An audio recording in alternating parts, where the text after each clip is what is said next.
Yeah, let's talk about that because that's where you start your. That's the first chapter of your book. We start with that the banking panic of 1907, or I should say the bankers' panic of 1907. Yeah, so this is it has to do with basically shenanigans on Wall Street that go awry, and as a result, there's a lot of uncertainty in New York City about the safety of certain banks. And so you start getting bank runs, and the whole thing just goes out of control, and then it spreads all the way across the nation. And the result is unemployment shoots up, and we're in the middle of a pretty harsh depression back at the time when there aren't government programs to look after people in any ways. And so for ordinary citizens, this is another example of how finance is out of control, how finance can come along and really mess things up. And for bankers, this was scary too, because they're thinking, this got out of hand very fast, and it wasn't good for the economy at all. And so we're looking at reforms now. And so once the bankers put the idea of reforms on the table, this is where you get a grassroots politics comes in and really picks it up and runs with it and takes it in directions that the bankers had not anticipated and did not want. So, I mean, just to be clear, it's that you have a pre-existing grassroots movement that is there and fomenting and fermenting, I guess, and simmering in many respects.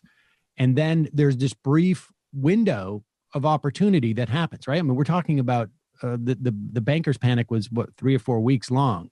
This opened up an opportunity where bankers themselves, people who, I guess literally and figuratively have the keys to the system, and they drop their guard. And because you already have this pre-existing grassroots movement, there's like, for a moment, almost like a power vacuum. I mean, I'm just trying to get a sense of what the circumstances are that pushes through legislation in these moments, and how, the bankers could let this sort of get out of their control in some respect. And so can you walk through that dynamic? Right. So what happens is the bankers after this, they want something that can come in and stabilize the economy when things start going wrong. And so they start talking about a central bank. And once they start talking about a central bank, then that opens the door to all kinds of changes. And so that's the moment also then when you get these, I think it's kind of hard for us to imagine this now, but these are just ordinary citizens, workers, farmers, people who, work through manual labor for a living. They know about this. They have this inheritance, and they know about these issues. And so they then start talking about things like having a savings bank at the post office. They start pushing back against the gold standard. They talk about the idea that the government will lend money to farmers at low rates so that farmers will stop getting price gouged by bankers.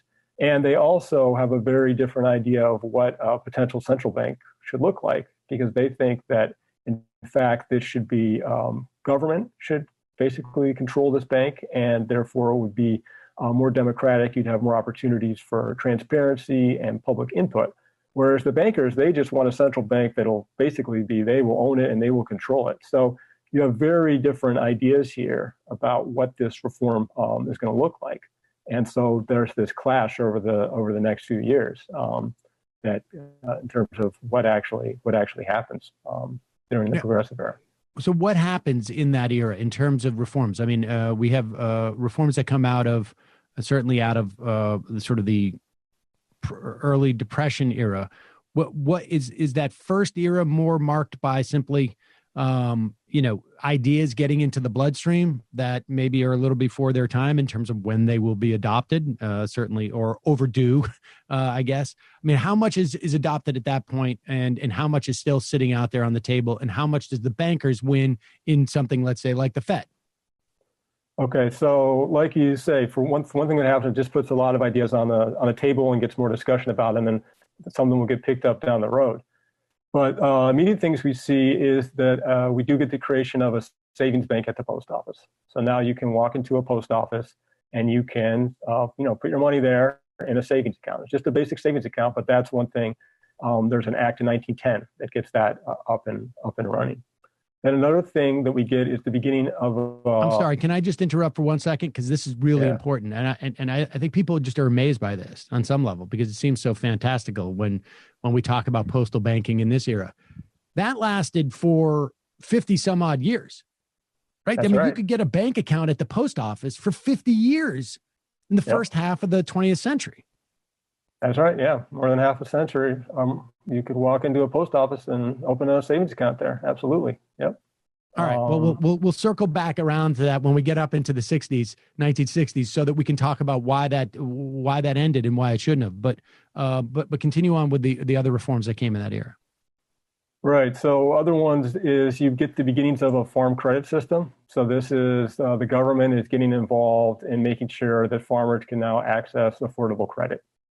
So this is actually considered to be really a breach of the way that business and government should interact. So this goes through in 1916. And then between these two reforms, you also get a number of states erect bank deposit insurance or deposit guarantee programs, so that if the bank fails, you can get your money back. And these states are mostly in the Great Plains, but this happens in the state level. The big thing on the federal level we all know about is the Federal Reserve System gets enacted in 1913, and it's up and running shortly after that. And in terms of how does it look different because of grassroots political engagement, well, the thing that is really different is that the bankers thought they would essentially set up a central bank. They would probably own it, they thought, and they would definitely exert control over it in terms of the governing board. And what we end up with is a system that it's more decentralized than they wanted, but also you have a governing board of the Fed where the members are presidential appointees who are then confirmed by the Senate. So this principle of public authority over the nation's central bank is enshrined in the Federal Reserve Act, and that is not something that the bankers had wanted at all. Now, with that said, it's not as democratic, I think, as they wanted, and certainly I think on some level as many want today. Right. But it is not as I guess private or I should distinct from political pressures as they wanted it to be. And we can return to that.